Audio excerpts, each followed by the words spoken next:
My former fiancé was a pampered princess of high society. Yet she fell in love with a poor man. She took the initiative to break off our engagement, accusing me of being too practical. She said love should never be tied to material things. Even that poor man stood before me, lecturing with righteous confidence. He said material wealth could never decide everything. That though he was poor, his heart was rich enough to love her. I didn't argue. I only curled my lips into a faint, cold smile. The next second, I waved my hand and ordered all cooperation with her family's company to be terminated. They didn't understand that love without material foundation is nothing more than loose sand, destined to collapse in an instant. High society all knew that recently, Lu Ruyan had become obsessed with a poor man named Yi Tengcheng. To win his heart, she didn't hesitate to damage my dignity. On the very day of our second anniversary, she took him by private jet to admire lavender fields. She even gifted him a supercar worth 5 million yuan for his birthday. Such extravagant displays quickly formed a seductive trap, pulling people deeper with no way out. People whispered that this time, Lu Ruyan had truly fallen in love. After all, she had never put in this much effort when she was with me. But hearing this, I felt nothing. From the beginning, our relationship had been a business marriage. To me, love had never mattered more than Li Yi and resources. Without Lu Ruyan, there would always be other heirs entering my life. What I didn't expect was that she would publicly announce the breakup, humiliating me in front of everyone. Kai Bodate, we were never compatible, she said. You were with me only for family Li Yi.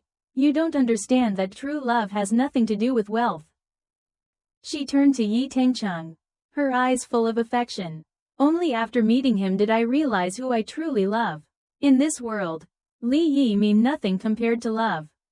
I tightened my grip on the wine glass as my fingers slowly turned pale. Yi Tengcheng quickly stepped forward, playing the hero. He told me to blame him, not Lu Ruyan. He admitted the gap in their status but insisted that even though he was poor, his feelings were sincere. Under the banquet lights, his tailored suit gleamed mockingly.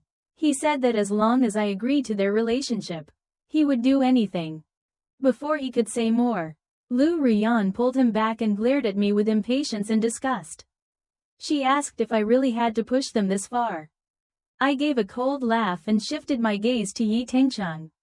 A poor but self-reliant, fearless man, something rarely seen in high society. No wonder Lu Ruyan was deeply drawn to him. I looked at her calmly, my tone steady but threatening. I asked if she was truly certain about breaking off the engagement. Once it happened, the Lu group would lose enormous financial support, and all prior agreements between our families would be void. For a moment, hesitation flashed across her face. But Yi Tengcheng immediately stepped forward, declaring that wealth was created by people and that Lu Ruyan could build her own value. He said I was born with privilege and would never understand a life where even plain water could feel fulfilling. I laughed softly. To someone like him, the only thing worth clinging to was that pitiful, overvalued thing called love. Material resources gave me far more security than emotions ever could. I had no interest in educating him. He wasn't worth my attention. The only thing that mattered was Lu Ruyan's choice. I asked her one last time. Her gaze hardened. She said the engagement was over. I nodded, drained my champagne, and stepped onto the stage amid shocked stares. I took the microphone and calmly announced that Lu Ruyan and I were officially ending our engagement. Then I declared that from that day on, all cooperation between the Lu family and my family would cease completely. No more ties. All of it was the result of my former fiancé choosing Yi Tengcheng. Only then did Lu Ruyan seem to realize something was wrong. She forgot that 2 years earlier, she had knelt before me, begging me to marry her to save the Lu family from collapse. When our eyes met, I saw panic, the same panic from back then. The Lu family had more than one daughter. There was also Lu Ruoshui, her half-sister. In wealthy families, silent battles were inevitable. To secure inheritance rights, marriage alliances were mandatory. Their father was ruthless, willing to treat his daughters as bargaining chips. The choices had been simple: Marry a divorced executive with a child. Or marry me, Kai Bodate, heir of the Kai Group. From the first meeting, I understood Lu Rion's intentions. When I asked why she chose me, she answered honestly, because she had no way out. Those words were enough for me to help her. I saved her once, and now I could take everything back. As I left the banquet, Lu Rion accused me of overreacting, of trying to take revenge.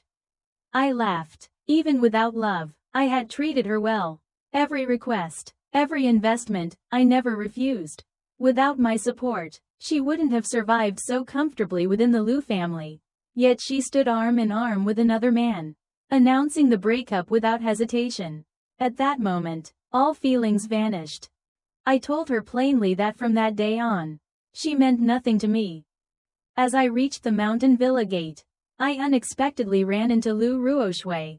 She stood there in a red dress, strikingly alluring. The sea breeze stirred the fabric, making the night even more intoxicating. The word, dangerous, flashed through my mind. She smiled faintly and reminded me that she had warned me long ago. Lu Rion was never a good choice. Her confidence reminded me of something she once said, compared to Lu Rion. She was the better option. Back then, I hadn't believed her. Now, her words had become reality. Perhaps the alcohol dulled my senses. I reached out and pulled her into my arms. If fate offered a test, then I would accept it. After taking a shower, I stepped out and saw Lu Ruoshui coming from the kitchen, holding a bowl of steaming noodles. She said I hadn't eaten yet and should have something to settle my stomach. I took the bowl. The soft noodles slid down my throat, warmth spreading through my empty body. Under the soft yellow light, her features looked gentler. I asked indifferently what she wanted. She smiled faintly and said she could give me a child, an heir. In return, she wanted the Lu Group. Her eyes were the same as 2 years ago, full of ambition. Undisguised, I had heard many rumors about her. After being brought back to the Lu family, her life had never been easy. She had been confined to servants' quarters, humiliated by Lu Rion, met with her father's cold gaze and endless mockery. At first, I hadn't cared. Illegitimate children like her were everywhere in high society. I assumed she would eventually be married off and accept her assigned fate. I never expected she would dare to seek control over her own destiny. Recalling Lu Rion's words, I laughed coldly. She still thought she could compete with me. How ridiculous. Someone without status had nothing to bargain with. Yet it turned out Lu Ruoshui had long planned her path. Years of endurance were only preparation for the day she could stand tall. Only those who had lived in darkness truly understood the value of light. I also realized that Lu Rion was never her match. At least Lu Ruoshui understood one thing clearly. I needed an heir to secure my position within the Kai family and claim full authority. Lu Rion had thrown that opportunity away herself, drowning in a cheap illusion of love. Time passed quietly. The warmth of the noodles lingered. I looked at her deeply and said she was a smart woman. To win a man's heart, one had to start with his stomach. Our eyes met. The deal was sealed. I didn't know how Yi Tengcheng had blinded Lu Rion so completely. Even after being slapped by her father in public, she insisted on staying with him. She resigned from the Lu Group, moved out, and rented a small apartment to live with him. She believed effort alone would earn her a place in business, unaware that the entire market was mocking her for abandoning everything over a poor man. In high society, love meant nothing. Power, family legacy, and inheritance were everything. No one would offend me for her sake. One failure after another wore her down until she gave up her ambitions just to survive. No company dared to hire her. Eventually, she worked as a ticket checker at a cinema. Yi Tengcheng claimed he would quit graduate school to work, but she refused, insisting on supporting him. By day she waited tables. By night she worked at the theater. Every paycheck went straight to his account. He even posted videos online of her working hard and himself studying, calling it proof of love and a way to earn money. They claimed they were poor but sincere, that love didn't need wealth, and that one day they would prove me wrong. When Lu Ruoshui told me this story, We were having a candlelit dinner celebrating her appointment as CEO of the Lu Group. She said Yi Tingcheng was only dragging Lu Rian into public opinion. I smiled faintly. He was nothing more than a clown. As I left the restaurant, I ran into Lu Rian and Yi Tingcheng. She looked exhausted, pale, dressed simply, no trace of her former elegance. Standing beside me, Lu Ruoshui wore an expensive gown and dazzling jewelry. The contrast was obvious. I noticed a flicker of envy in Lu Rian's eyes when she saw the diamond necklace on Lu Ruozu's neck, a gift I had promised. Yi Tingcheng accused me loudly of revenge. I dismissed the crowd and calmly told him his imagination belonged in theater. I reminded him that he once said love alone was enough, yet now it seemed ordinary. Without another word, I wrapped an arm around Lu Ruoshui and left. Inside the villa, she suddenly pressed me against the wall, her breath warm as she asked if I had ever liked her. I turned the situation around in an instant, answering that of course I did, because we were the same kind of people. Later, Lu Rian made repeated mistakes at work and vented her frustration on Yi Tingcheng. On Lu Ruozu's birthday, I hosted a lavish party. Lu Rian came too, dressed plainly, her face drained of color. When our eyes met, I saw regret and pain. I looked away. Lu Ruoshui asked if I regretted choosing her. I pulled her close and kissed her in front of everyone. She laughed softly and walked into the hall with elegance, engaging effortlessly with powerful guests. Watching her, I knew she was right. Compared to Lu Rian, she was the one truly suited to stand beside me. At that moment, I saw Lu Rian clench her fists. Her face pale, as if the scene had shattered her completely. She set down her glass abruptly and left. Yi Tingcheng hurried after her. At that moment, my phone rang in my pocket. I stepped onto the balcony to take the call. When it ended, I unintentionally overheard the two of them arguing fiercely. Yi Tingcheng accused her of forgetting that she was the one who had confessed her love first. He said that ever since I appeared, her eyes had constantly followed me, and asked whether now that she had left me, she had finally realized she still liked me. Lu Rian replied irritably, telling him to stop being paranoid, saying she was exhausted. A suffocating silence followed. Then Yi Tingcheng let out a cold laugh and said if that was the case, she should dare to confront me face to face. He turned around and happened to meet my gaze from the balcony. Rage instantly shattered his reason. He rushed toward me, growling that seeing Lu Rian still unable to let go of me must make me feel proud. He said if that was what I wanted, he would step aside and give her back to me. Lu Rian hurriedly pulled him away, telling him to stop embarrassing her in public. But her words only angered him further. For someone with nothing, dignity was the most precious thing. He mocked her bitterly, asking whose name she called when she was drunk, and whether constantly saying she loved him was proof of her feelings. Their argument grew louder, drawing attention from nearby guests. No matter how strained things had once been between Lu Rian and me, I had always given her face in public. This was the difference between me and Yi Tingcheng. In the end, Lu Rian shouted that she loved him. She asked whether he truly believed love could solve everything in this world. I looked at her indifferently, realizing it only now was meaningless. Yi Tingcheng laughed hysterically, saying that in her heart, he would never compare to me. I had no intention of getting involved. I wrapped an arm around Lu Ruoshui and prepared to leave.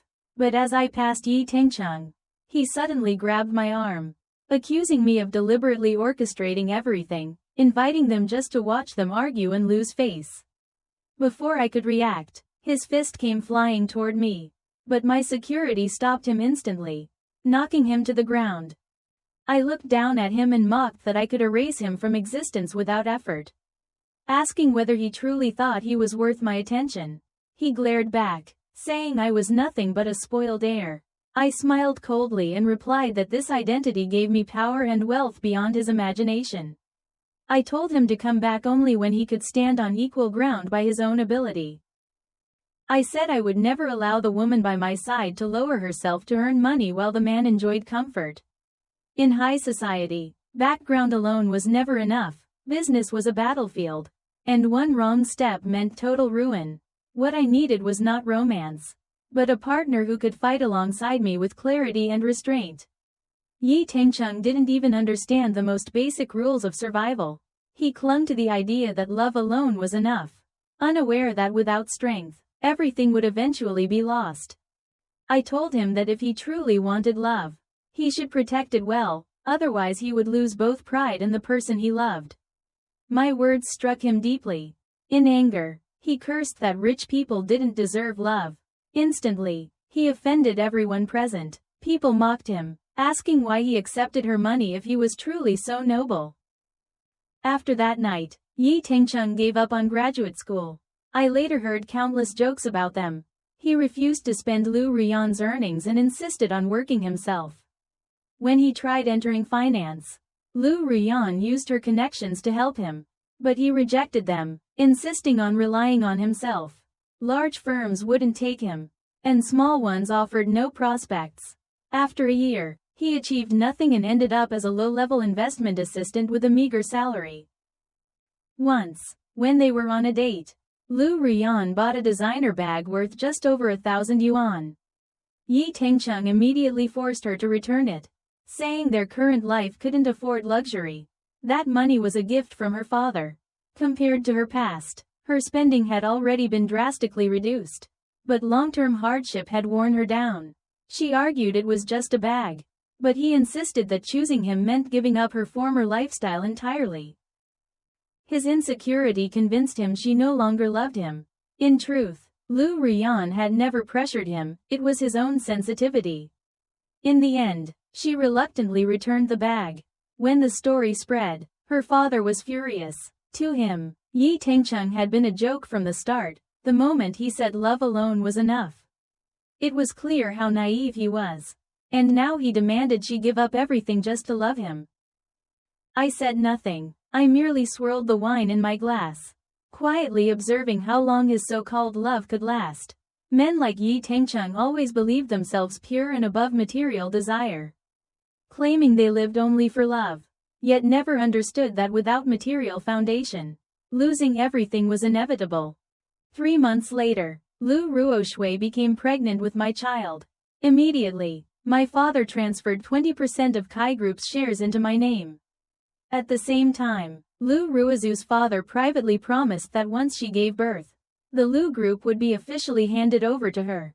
To celebrate, the Kai and Lu families jointly hosted a lavish banquet. Unexpectedly, I saw Lu Ruyan there again. This time, Yi Tengcheng was no longer by her side. Halfway through the event, I stepped onto the balcony for air. Lu Ruyan suddenly appeared before me. I raised my glass and calmly asked if she needed something. Hearing the unfamiliar distance in my tone, the smile on her face stiffened. Bitter and strained, she said that no matter what, we had once been engaged, and asked if I truly had to treat her so coldly. She admitted it was her fault for breaking off the engagement and said I was still angry. I had no interest in listening further. I extinguished my cigarette underfoot without hesitation and told her the past didn't need revisiting. If she had nothing important to say, I would leave. Ruoshui was waiting. As I turned away, Lu Ruyan suddenly grabbed my hand with all her strength, as if letting go meant losing me forever. She said she had been wrong, that she had mistaken her feelings for Yi Tengcheng as love, and only after losing me did she realize I had been the one who treated her best. She said she would leave Yi Tengcheng and asked if I could return to her. I let out a cold laugh and brushed her hand away without hesitation. I asked on what basis she thought I would need a woman as changeable as her. I reminded her that in front of everyone, she had personally admitted loving Yi Tengcheng. If she was willing to break off our engagement for him, she should have had the resolve to persist to the end. Turning back at the first hardship only made her contemptible. Her face turned pale, she bit her lip, fists clenched, hatred filling her voice as she blamed everything on Lu Ruoshui, saying the position beside me should have belonged to her. My steps paused. I turned back and looked at the woman collapsed on the ground. Exhausted and broken, I told her calmly that I had given her a chance once, but she hadn't known how to hold on to it. Under the same opportunity, Lu Ruoshui had been far smarter. More importantly, She knew how to seize control of her own fate. This exchange was secretly recorded and uploaded online. Within hours, it climbed to the top of trending searches, causing Kai Group's stock to dip sharply. My assistant asked whether I wanted it handled. I only smiled faintly and used the opportunity to acquire more floating shares. I was born a businessman.